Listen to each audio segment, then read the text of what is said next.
নবম থেকে দশম শ্রেণীর প্রিয় শিক্ষার্থীবৃন্দু, আজকে হচ্ছে উচ্চতর গণিতের অধ্যায় 7 গুণোত্তর দ্বারার একটা সৃজনশীল হচ্ছে আমরা সমাধান করব। সেটা হচ্ছে তোমাদের বোর্ড বইয়ের উদাহরণ 4 নাম্বার সৃজনশীলটা আমরা সমাধান করব। ঠিক আছে, অধ্যায় 7 এর উদাহরণ 4 নাম্বার সৃজনশীলটা সমাধান করব। এটা হচ্ছে ধারা থেকে আসছে। আচ্ছা, এখন দেখো তো ভাইয়া, এখানে তোমাকে একটা বলে দিছে যে এটা একটা ধারা বলে দিছে যে একটি গুণোত্তর ধারা। ক নাম্বার যে কোশ্চেনটা বলছে সেটা হচ্ছে ভাই x সমান 1 হলে ধারাটির সাধারণ অনুপাত নির্ণয় করো। এখন প্রথমত যে ভাইয়া অনুপাত নির্ণয় করার জন্য কি লাগে বা অনুপাত কি দ্বারা প্রকাশ করা হয় সেটা আমাকে জানতে হবে। আমরা একটা জিনিস জানি যে একটা গুণোত্তর ধারার বা সমান্তর ধারা, একটু খেয়াল করো ভাইয়া, আমরা একটা জিনিস বলতে পারি যে ধারার গুণোত্তর ধারা আমরা লিখলাম যে ভাইয়া গুণোত্তর ধারার ক নাম্বার কোশ্চেনটা, হ্যাঁ, গুণোত্তর ধারার প্রথম পদ। এই গুণোত্তর ধারার প্রথম পদকে হচ্ছে আমরা এ দ্বারা প্রকাশ করি। তাহলে এটা যদি একটা ধারা হয়, তাহলে এটা যদি একটা ধারা হয়, তাহলে এইটা যে প্রথমে যেটা আছে সেটা হচ্ছে প্রথম পদ, এটা দ্বিতীয় পদ, এটা হচ্ছে কি তৃতীয় পদ। তো আমাকে বলছে x সমান 1 হলে ধারাটির সাধারণ অনুপাত নির্ণয় করো। তবে সাধারণ অনুপাত বের করার একটা নিয়ম আছে, আমি তোমাকে বলে দিচ্ছি যে সাধারণ অনুপাত, হ্যাঁ, সাধারণ অনুপাত তাহলে ভাই একটু খেয়াল করো, সাধারণ অনুপাত সাধারণত আমরা r দ্বারা প্রকাশ করি। কি দ্বারা প্রকাশ করি? r দ্বারা প্রকাশ করি। সাধারণ অনুপাত বের করার একটা নিয়ম হচ্ছে প্রত্যেকটা পদকে তার পূর্ববর্তী পদ দিয়ে ভাগ করতে হয়। কি বললাম ভাই? দেখো তো, প্রত্যেকটা পদকে তার পূর্ববর্তী পদ দিয়ে ভাগ করতে হয়। আমরা সহজে মনে রাখবো যে দ্বিতীয় পদ ভাগ প্রথম পদ, অথবা তৃতীয় পদ ভাগ হচ্ছে দ্বিতীয় পদ, অথবা চতুর্থ পদ ভাগ হচ্ছে তৃতীয় পদ। তাহলে ভাই এখানে আমরা বলতে পারি যে ভাই সাধারণ অনুপাত বের করার নিয়ম হচ্ছে কি বললাম, যে দ্বিতীয় পদ ভাগ হচ্ছে কি প্রথম পদ। জাস্ট আমি মনে রাখার জন্য এটা বললাম যে এটা হচ্ছে সাধারণ অনুপাত বের করার সূত্র। ওকে, আচ্ছা, তাহলে ভাইয়া যেহেতু আমাকে বলছে x সমান 1 হলে আমি লিখলাম যে ভাইয়া গুণোত্তর দ্বারার সাধারণ অনুপাত, হ্যাঁ, সাধারণ কি অনুপাত। এখন ভাই একটু খেয়াল করো, এই সাধারণ অনুপাতকে আমরা r দ্বারা প্রকাশ করি, আর কত আমরা জানি না। ওকে, সো আমাকে বলছে x সমান 1 হলে ধারাটি নির্ণয় করো। তাহলে আমি এই x এর জায়গায় 1 বসাবো। এই যে একটা ধারা বলে দিছে আমাকে, তাই আমি বলতে পারি ধারাটি, হ্যাঁ, নির্ণয় ধারা। আমি লিখতাম x সমান 1 হলে নতুন ধারাটি হবে,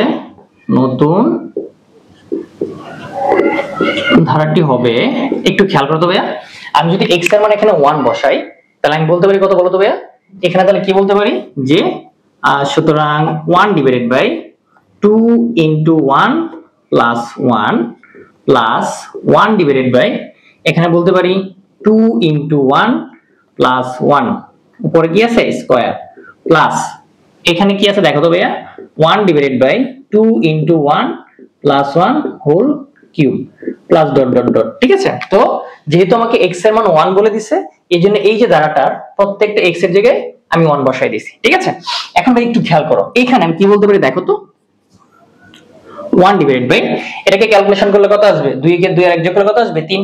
তাহলে এটা বলতে পারি 3 1/3 প্লাস 2 কে 2 কত? 2 আর 1 যোগ করলে 3 আসবে।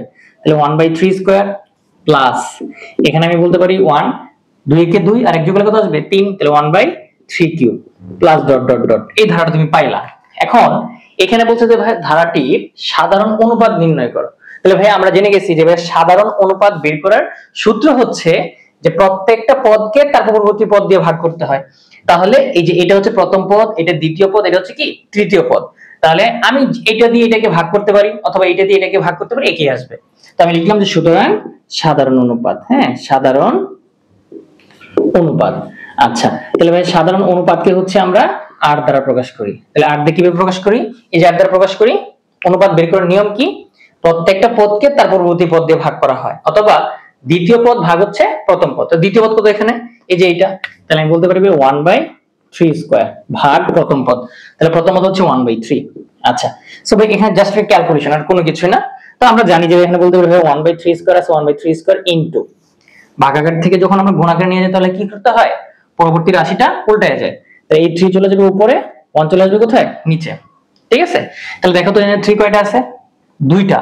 এখানে 3 আছে একটা, উপর নিচে ভাগ হয়। তাহলে আমি বলতে পারি 1/3। কথা কি বুঝছো? আমি আবার বলতে দেখো 3 3 কত? 9 বলতে পারো। তাহলে 9 কে 3 দিয়ে ভাগ করলে কত আসবে? 3ই আসবে। সো এইটাই হচ্ছে আপনার অ্যানসার। কথা কি বুঝছো? খুব ইজি, হ্যাঁ। তাহলে এইটাই হচ্ছে তোমার ক নাম্বার অ্যানসার। ওকে, ডান। খ নাম্বারটাতে আসো। বলতে যাবে দেখো x সমান 3/2 হলে ধারাটির পঞ্চম পদ এবং 10টি পদের সমষ্টি বের করো। ঠিক আছে, সো ভাই প্রথমে একটু খেয়াল করো, আমাদের তম পদ বের করার একটা সূত্র আমরা জানি, আমি বলে দিচ্ছি যে ভাই n তম পদ, হ্যাঁ আমি তোমাকে বলে দিচ্ছি ভাই গুণোত্তর ধারার n তম পদ বের করার একটা সূত্র আছে। তাহলে আমি বলতে পারি ভাই n তম পদ, হ্যাঁ গুণোত্তর ধারার n তম পদের সূত্র হচ্ছে ar⁻n-1। ঠিক আছে, তাহলে গুণোত্তর ধারার n তম পদ বের করার সূত্র হচ্ছে ar⁻n-1। তাহলে আমি তোমাকে যদি বলি 10তম পদ বের করো, তাহলে কত, n এর মান হচ্ছে 10, এ হচ্ছে প্রথম পদ আর হচ্ছে সাধারণ অনুপাত। ঠিক আছে, আচ্ছা এখন আবার আর কি বলছে তোমাকে, 10টি পদের সমষ্টি বের করো। এখন গুণোত্তর ধারার সমষ্টি বের করার সূত্র হচ্ছে দুইটা, একটু মনে রাখবা। যে ভাই দেখো আমি লিখে দিচ্ছি যে গুণোত্তর ধারার সমষ্টি, হ্যাঁ তো আমি লিখলাম যে সমষ্টি, এই গুণোত্তর ধারার সমষ্টির সূত্র হচ্ছে দুইটা, একটা হচ্ছে a into 1 minus r to the power n divided by 1 minus r, আরেকটা সূত্র আছে সেটা হচ্ছে a into r to the power n minus 1 divided by r minus 1। একটু ভালো করে খেয়াল করবা যে ভাইয়া কখন কোন সূত্রটা ইউজ করব, কখন আমি এটা ইউজ করব, কখন এটা ইউজ করব আমি তোমাকে পরে বলতেছি। আচ্ছা এটা আমি লিখে রাখলাম আপাতত। এখন খেয়াল করো, আমাকে বলছে x সমান 3/2 হলে ধারাটির পঞ্চম পদ বের করো। তাহলে আমি আগে বলি যে ভাইয়া যে ধারাটা আমাকে দিয়ে দিছে, আমি লিখলাম খ নাম্বার কোশ্চেন, ধারাটা বলে দিছে কত, যে আমি লিখলাম x সমান 3/2 হলে নতুন ধারাটি একটু খেয়াল করো ভাইয়া। তাহলে কি বললাম যে x এর যে মানটা আছে, x এর মান আমাকে বলে দিছে 3/2, তাহলে প্রত্যেকটা এই যে তোমার ধারাটার মধ্যে প্রত্যেকটা x এর জায়গায় তুমি কত বসাবা, 3/2 বসাবা। ঠিক আছে, তাহলে নতুন ধারাটা পেয়ে যাবা। তাহলে আমি বলতে পারি ভাই সুতরাং 1/2 ইনটু, একটু খেয়াল করো x এর মান কত বসাবা, 3/2 প্লাস 1, আচ্ছা প্লাস এটাকে বলতে পারো 1/ কত 2 into 3/2 plus 1 whole square plus 1/2 into x এর মান হচ্ছে 3/2 প্লাস 1 উপরে হোল কিউব আছে। ঠিক আছে, জাস্ট কি করলাম, যেহেতু আমাকে x এর মান 3/2 বলে দিছে, এইজন্য প্রত্যেকটা x এর জায়গায় আমি হচ্ছে 3/2 বসাই দিলাম। ঠিক আছে, এখন ভাই একটু খেয়াল করো, এই যে 2 এটা আছে উপরে, এটা কোথায়, নিচে, তাহলে আমরা জানি উপর নিচে কাটাকাটি যায় যদি সেম হয়, তাহলে এই 2 আর 2 কাটতে পারি। তাহলে এখানে কি থাকবে ভাইয়া বলো তো, এখানে থাকবে 3 প্লাস 1, তাহলে থাকবে কত 4 প্লাস এখানে থাকবে হচ্ছে কত ভাইয়া 1/2 কাটাকাটি যাবে, শুধু 3 আর 1 কত 4, মানে এখানে থাকবে 4 স্কয়ার প্লাস এখানে থাকবে 1/4 cube plus dot dot dot. কথা কি বুঝছো ভাইয়া? ওকে ঠিক আছে, কথা ক্লিয়ার? আচ্ছা এখন আসো, এই যে ধারাটা পাইছি, তাহলে এই ধারাটার মধ্যে বলো তো ভাই প্রথম পদ কত, আমি বলতে পারি ভাই ধারাটি প্রথম পদ, হ্যাঁ প্রথম পদ। তাহলে আমরা জানি প্রথম পদকে হচ্ছে a দিয়ে প্রকাশ করি, কি দ্বারা প্রকাশ করি, a দ্বারা প্রকাশ করি, তোমরা এটা জানো। তাহলে প্রথম পদ ভাই একটু খেয়াল করো কত, 1/4। এরপর আমার কি বের করতে হবে, সাধারণ অনুপাত। তাই আমি লিখলাম ভাই সাধারণ অনুপাত, যে সুতরাং সাধারণ অনুপাত, হ্যাঁ সাধারণ অনুপাত। তাহলে সাধারণ অনুপাতকে হচ্ছে আমরা কি দ্বারা প্রকাশ করি, r দিয়ে প্রকাশ করি। তাহলে সাধারণ অনুপাত বের করার নিয়ম আমরা জানি যে দ্বিতীয় পদ ভাগ হচ্ছে কি প্রথম পদ। তাহলে আমি বলতে পারি ভাই 1/4 স্কয়ার ভাগ হচ্ছে 1/4। ঠিক আছে, অথবা তৃতীয় পদ ভাগ হচ্ছে দ্বিতীয় পদ। ওকে, সো আমি এখানে বলতে পারি ভাই 1/4 স্কয়ার মানে 4 কত 16, ভাগ থেকে যদি এখন আমি গুণাকারে নিয়ে যাব তখন এই 4 চলে যাবে উপরে আর এই 1 চলে আসবে নিচে। কথা কি বুঝছো? তাহলে দেখো তো ভাই এই 16 কে এই 4 দিয়ে ভাগ করলে কত আসবে ভাইয়া, 4 কত 16 না, তাহলে তুমি বলতে পারো এটা কত 1/4। তাহলে তুমি সাধারণ অনুপাত পাইছো কত 1/4। একটু ভালো করে খেয়াল করো, তুমি প্রথম পদ পাইছো 1/4, সাধারণ অনুপাত পাইছো হচ্ছে কত 1/4, কোনো সমস্যা নেই। এখন আমাকে বলছে এই যে ধারাটার পঞ্চম পদ বের করতে বলছে, কততম পদ ভাইয়া, পঞ্চম পদ। তাহলে তম পদ বের করার সূত্র আমরা জানি ar⁻n-1। যেহেতু আমাকে পঞ্চম পদ বের করতে বলছে, তো আমি লিখবো সুতরাং 5তম পদ বা পঞ্চম পদ যেটা দেয়া আছে আমি লিখলাম, এবারে পঞ্চম পদ, হ্যাঁ তাহলে কি আসবে ar⁻5-1। তোমাকে যদি বলতো সপ্তম পদ বের করো, তাহলে ar⁻7-1। কথা কি বুঝছো? তাহলে ভাইয়া এখানে তুমি একটু খেয়াল করো, এর মান জানো কত 1/4 ইনটু আর এর মান কত 1/4। দেখো একটু খেয়াল করো বাচ্চারা, তোমরা যে ভুলটা করো, এই যে পাওয়ারটা দেখো তো ভাইয়া 5 - 1, এই পাওয়ারটা শুধুমাত্র আর এর উপরে আছে, কার উপরে, আর এর মানের উপরে আছে, বাট তোমরা যেটা করো পুরোটার উপরে পাওয়ারটা দিয়ে দাও না, শুধু আর এর মানের উপরেই পাওয়ারটা হবে। সো আমি এখানে বলতে পারি 1 divide by whole to the power কত 5। তাহলে এইখানে আমি আরেকটা লাইন করি, এখানে 1/4 আছে, আমি 1/4 লিখলাম ইনটু এই যে 5, এই 5টা কিন্তু 1 এর উপরে আছে 4 এর উপরে আছে। তাহলে আমি যদি বলি যে ভাই 1 এর উপর পাওয়ার 5 দিলে 1ই আসে, আর 4 এর উপর 5 দিলে কত আসবে 4 টু দি পাওয়ার 5। তাহলে ভাই একটু খেয়াল করো, এখানে নিচে ভিত্তি সেম, তার গুণাকারে আছে, তাহলে এখানে 4 আছে একটা, এখানে 4 আছে কয়টা 5টা, তাহলে আমি কত বলতে পারি ভাইয়া 4 টু দি পাওয়ার 6। হ্যাঁ 4 আছে কয়টা এখানে একটা, আর এখানে 4 আছে কয়টা 5টা, তাহলে কয়টা হলো 6টা। তাহলে আমি বলতে পারি সুতরাং এটাকে বলতে পারো 1 ডিভাইডেড বাই 4 টু দি পাওয়ার 6। এইটাই তোমার অ্যানসার আপাতত একটা। তুমি চাইলে এটার মানও বলতে পারো যে 4 টু দি পাওয়ার 6 এর যে মানটা আছে এখানে লিখে দিতে পারো, অথবা এটাই তোমার অ্যানসার। কথা কি বুঝছো? একটু ভালো করে খেয়াল করবে, কথা কি ক্লিয়ার? ওকে, তাহলে আমাকে বলছে ধারাটি পঞ্চম পদ বের করো, তাহলে আমি পঞ্চম পদ বের করে ফেললাম, কোনো প্রবলেম নেই। ঠিক আছে, এখন আসো যে ভাইয়া আমি এইটা একটু মুছে দিলাম, পরবর্তী কোশ্চেনটা তোমাকে কি বলছে ভাইয়া দেখো তো, যে 10টি পদের সমষ্টি নির্ণয় করো। হ্যাঁ আমি তোমাকে বলছি কয়টা পদের সমষ্টি ভাইয়া 10টি পদের সমষ্টি। আমি তোমাকে সমষ্টি বের করে দুইটা সূত্র লিখে দিছি, এইটা একটা এইটা একটা। এখন কথা হচ্ছে ভাই আমি কখন কোনটা ইউজ করব, সবসময় মনে রাখবা এই সমষ্টির সূত্র কখন কোনটা ইউজ করব সেটা হচ্ছে আর এর মানের উপর ডিপেন্ড করে। কার মানের উপরে ভাইয়া? আর এর মান। এখন আর এর মান কত আসছে এখানে 1 বাই কত জানি, হ্যাঁ 1/4। সবসময় মনে রাখবা যে আর এর মান যদি 1 থেকে বড় হয়, আর এর মান যদি 1 থেকে বড় হয় তখন এইটা হবে আর গ্রেটার দেন 1, এটা হচ্ছে আর লেস দেন 1। এখন আমি তোমাকে বলতেছি একটু খেয়াল করো, এখানে দেখো একটু সূত্রের দিকে তাকাও, একটা 1 আগে একটা হচ্ছে আর আগে। হ্যাঁ প্রথমে হচ্ছে একটা 1 একটা হচ্ছে কত আর। তাহলে আমি কি বললাম যে আর এর মানটা 1 থেকে বড় নাকি ছোট সেটা আগে দেখবা, আর এর মান 1 থেকে বড় নাকি ছোট সেটা আগে দেখবা। যদি আর এর মান মনে করো 2 হয়, আর এর মান যদি 2 হয় তাহলে 2 কি 1 থেকে বড় না ছোট? 2 হচ্ছে 1 থেকে বড়, তাহলে 1 থেকে যদি বড় হয় তাহলে আর এর মান যদি 1 থেকে বড় হয় তাহলে কোনটা আগে বসবে, 1 আগে বসবে নাকি আর আগে বসবে? যেহেতু আর এর মানটা 1 থেকে বড় এজন্য আর আগে বসবে। কথা কি বুঝছো? যদি আর এর মান 1 থেকে ছোট হয়, কি বললাম ভাইয়া, আর এর মানটা যদি 1 থেকে ছোট হয় তাহলে কে বড়? 1 বড়, তখন 1 আগে বসবে। কথা কি বুঝছো? তাহলে ভাই এখানে দেখো সাধারণ অনুপাত আর হচ্ছে 1/4, তাহলে 1/4 হচ্ছে 1 থেকে ছোট। 1/4 মানে হচ্ছে কত 1 থেকে ছোট। তোমরা ক্যালকুলেটর লিখো 1/4, দেখো দশমিকে মান আসবে। তাহলে 1/4 হচ্ছে কি 1 থেকে কি ছোট। তাহলে যদি আর এর মান 1 থেকে ছোট হয়, যদি আর এর মান 1 থেকে ছোট হয় তাহলে কি আগে বসবে, এটা নাকি এটা? আর এর মান 1 থেকে ছোট, তার মানে বড় কে 1 বড়, তখন সমষ্টি সূত্র এটা হবে। ঠিক আছে, তাহলে আমি এটা মুছে দিলাম। তাই আমি লিখলাম যে ভাইয়া এখানে এই পাশে লিখলাম যে সুতরাং কয়টা পদের সমষ্টি, আমি কোশ্চেন ক্লোজ করলাম, এখানে 10টি পদের সমষ্টি। তো আমি লিখলাম যে সুতরাং 10টি পদের সমষ্টি। একটু ভালো করে খেয়াল করো ভাইয়া, তাহলে সমষ্টি সূত্র কি হবে, দিলাম Sn সমান a ইনটু যেহেতু 1 minus r to the power n divided by 1 minus r।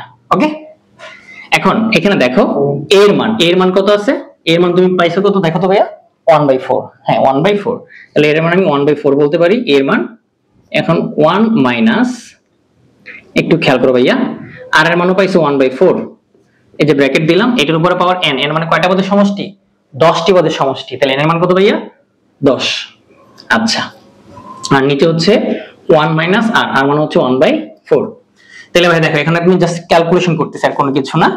এইখানে আমি বলতে পারি 1 ডিভাইডেড বাই 4 ব্র্যাকেট 1 মাইনাস এই যে এই 1 এর উপর পাওয়ার 10 আছে, 1 এর উপর পাওয়ার 10 দিলে 1ই আসে, 4 এর উপর পাওয়ার 10 দিলে 4 টু দি পাওয়ার 10 আসবে। এটার সাথে এটা কিন্তু ভাগ আকারে আছে। তাহলে ভাইয়া একটু খেয়াল করো, এখানে যদি লসাগু করি, লসাগুর উল্টায় দিই, তাহলে এখানে কত আসবে জানো 4/3, মানে উপরে হচ্ছে 3 আসবে নিচে 4 আসবে, তো কাটাকাটি করলে চলবে, উপরে 4 চলে যাবে নিচে চলে আসবে 3 চলে আসবে। মানে এটা তোমরা এই যে করে ফেলে দেখো 1 মাইনাস 1/4 না, সো এটাকে যদি লসাগু না দিলে 4 যাবে। তাহলে 4 কে 4 মাইনাস 4 কে 4 দিয়ে ভাগ করলে 1 আসে, 1 এর সাথে 1 গুণ করলে 1। তাহলে আমি বলতে পারি 3 ডিভাইডেড বাই হচ্ছে কত 4। এই 3 ডিভাইডেড বাই 4 কিন্তু ভাগ আকারে আছে। তাহলে ভাগ আকার থেকে যখন আমি গুণ আকারে নিয়ে যাব তখন এই হর চলে যাবে উপরে, লব চলে আসবে নিচে, এটা আমরা জানি, এই যেটা লিখলাম। এখন দেখো ভাইয়া শেষ, এটা এই পর্যন্তই। শুধু কি করবো জানো, এই 4 উপরে আছে, এই 4 নিচে আছে, কাটাকাটি যাবে। তাহলে এখানে বলতে পারো ভাইয়া 1 ডিভাইডেড বাই 3, এটাকে বলতে পারো 1 মাইনাস 1 বাই 4 টু দি পাওয়ার 10, এটাই অ্যান্সার। তুমি চাইলে এটাকে এভাবেই রেখে দিতে পারো, এটি তোমার অ্যান্সার। কথা কি বুঝছো? কথা ক্লিয়ার? ঠিক, এখন হচ্ছে আমরা ঘ নাম্বার অঙ্কটা করে ফেলবো।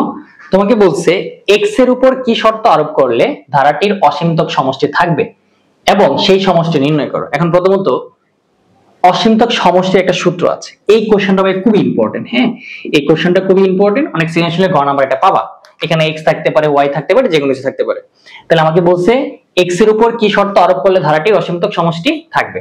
তাহলে প্রথমত অসীমতক সমষ্টি বের করার একটা সূত্র আছে। আমি তোমাকে বলছি যে অসীমতক সমষ্টি বের করার সূত্র হচ্ছে a divided by 1 minus r। এটা হচ্ছে অসীমতক বের করার সূত্র, যে অসীমতক সমষ্টি বের করার সূত্র হচ্ছে এটা, a divided by 1 minus r। তাহলে যেহেতু আমাকে ধারা বলে দিছে, এই ধারার মধ্যে হচ্ছে আমি এও পাবো আরও পাবো, ঠিক আছে। তো একটা ধারার অসীম কি বলছে যে x এর উপর কি শর্ত আরোপ করলে ধারাটির অসীমতক সমষ্টি থাকবে। তাহলে একটা ধারার অসীমতক সমষ্টি থাকবে কখন, যখন তোমার r এর মান, হ্যাঁ r এর মানটা হচ্ছে -1 থেকে বড় হবে এবং 1 থেকে কি হবে, ছোট হবে। একটু খেয়াল করো ভাইয়া, একটা ধারার অসীমতক সমষ্টি থাকবে কখন, যখন r এর মান -1 থেকে বড় হবে এবং 1 থেকে কি হবে, ছোট হবে। যদি এই শর্তটা সে ফিল আপ করে তাহলে তার অসীমতক সমষ্টি থাকবে, ঠিক আছে। তো আমরা চলো দেখি যে এটা অসীমতক সমষ্টি আছে কিনা।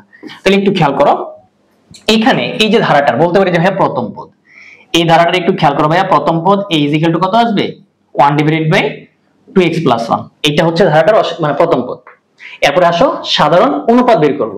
তো আমি লিখলাম সাধারণ অনুপাত, হ্যাঁ সাধারণ অনুপাত, সাধারণ অনুপাত। আচ্ছা, তাহলে সাধারণ অনুপাতকে আমরা r দ্বারা প্রকাশ করি।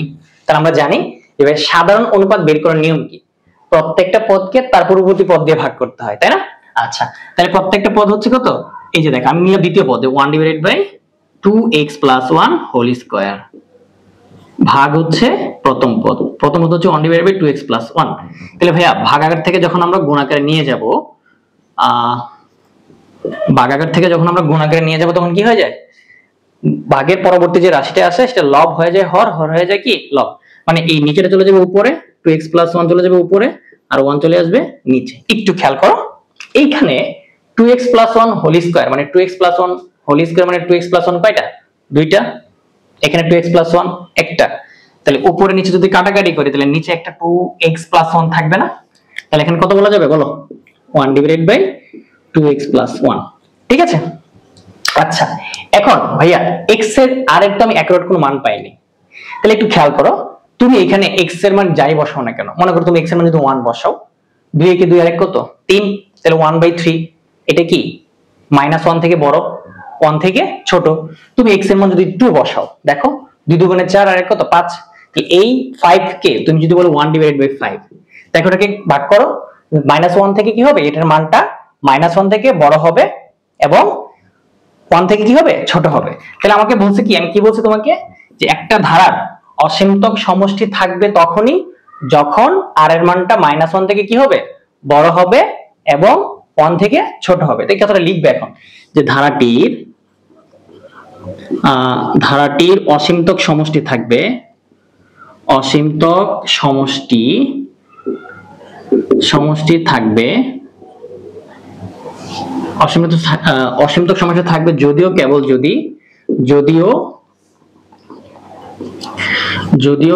যদি হ্যাঁ এইটা হয়, হ্যাঁ যে -1 থেকে r এর মানটা বড় হবে এবং 1 থেকে ছোট হয়। কথা বুঝছো, যে একটা ধারার অসীমতক সমষ্টি থাকবে তখনই যখন r এর মানটা -1 থেকে কি হবে, বড় হবে এবং 1 থেকে ছোট হবে, ঠিক আছে। এখন আসো যে ভাইয়া এইখানে, তাহলে এখানে আমরা কি করব, এখন অসীমতক সমষ্টি বের করব। তাহলে আমি দেখি x এর মান কত হইতে পারে। তাহলে আমি কি হইতে হবে একটু দেখো, আমি লিখলাম হয় এখানে লিখলাম আর, এই যে এই এত অংশ নিয়ে আগে কাজ করলাম, যে r গ্রেটার দেন -1, ঠিক আছে, r গ্রেটার দেন -1। তাহলে এখানে তুমি তো r এর মান জানো কত, 1/2x প্লাস 1। একটু খেয়াল করো, 1/2x প্লাস 1 গ্রেটার দেন -1। ভাইয়া এইখানে সবসময় একটা কথা মনে রাখবা, তুমি যখন একটা ভগ্নাংশকে উল্টে দিবা, দেখো এখানে আমি লিখবো 2x প্লাস 1, এই 2x প্লাস 1 চলে গেছে উপরে, 1 চলে আসছে নিচে, এই চিহ্নটা তখন এইরকম হয়ে যাবে। কথা কি বুঝছো? যখনই তুমি ভগ্নাংশকে বিপরীতকরণ করবা তখন হচ্ছে কি হয়ে যাবে, এই চিহ্নটাও এদিকে এদিকে ছিল তখন এদিকে হয়ে যাবে। তাহলে এখন আমি বলতে পারি যে ভাইয়া 2x গ্রেটার দেন -1, এই প্লাস 1 উপরে কি হয়ে যাবে -1। তাহলে এখানে বলা যাবে x greater than sorry less than -2 divided by 2, কারণ এই 2 পাশে গুণাকার আছে, ওই পাশে কি হচ্ছে ভাগ, -1 যোগ করলে -2। তাহলে বলতে পারি সুতরাং x লেস দেন -1। তার মানে x এর মানটা -1 থেকে কি হবে, ছোট হবে। একটা বলতে পারি, একটা হয়, একটা হচ্ছে কি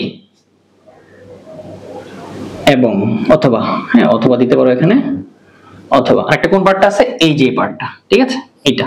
তাহলে এটা কি বলতে পারি, r লেস দেন 1। তাহলে বলো তো ভাই r এর মান কত, r এর মান হচ্ছে 1 divided by 2x plus 1 greater than 1। তাহলে ভাই বলো এখানে যখন আমি ব্যস্তকরণ করব, এই যে 2x প্লাস 1 যখন ব্যস্তকরণ করব, এই চিহ্নটা কি হতে হবে, এদিকে চলে আসবে। তাহলে এখানে আমি বলতে পারি যে 2x গ্রেটার দেন 1 -1 প্লাস 1 পাশে কি হয়ে যাবে -1। তাহলে 1 -1 0, 0 কে 2 দিয়ে ভাগ করলে 0ই আসবে। সো x গ্রেটার দেন 0। তার মানে এখানে আমি কি দেখলাম যে x এর মানটা 0 থেকে বড় হবে, x এর মানটা কি 0 থেকে বড় হবে এবং -1 থেকে কি হবে, ছোট হবে। কথা কি বুঝছো? তাহলে এই যে ধারাটার অসীমতক সমষ্টি আছে, এখন অসীমতক সমষ্টি বের করতে বলছে আমাকে, বলছে যদি এই ধারাটার অসীমতক সমষ্টি থাকে তাহলে অসীমতক সমষ্টি কি করো, নির্ণয় করো। আচ্ছা, তা আমি বের করলাম যে ভাইয়া সুতরাং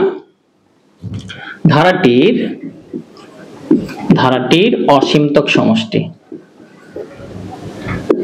ধারাটির অসীমতক সমষ্টি। আচ্ছা তাহলে ভাই একটু খেয়াল করো, ধারাটির অসীমতক সমষ্টি বের করার সূত্র আমি বলে দিচ্ছি যে কি, আমি এখানে লিখতে পারি এরকম s infinity a divided by 1 minus r, শুধু মান বসাবা।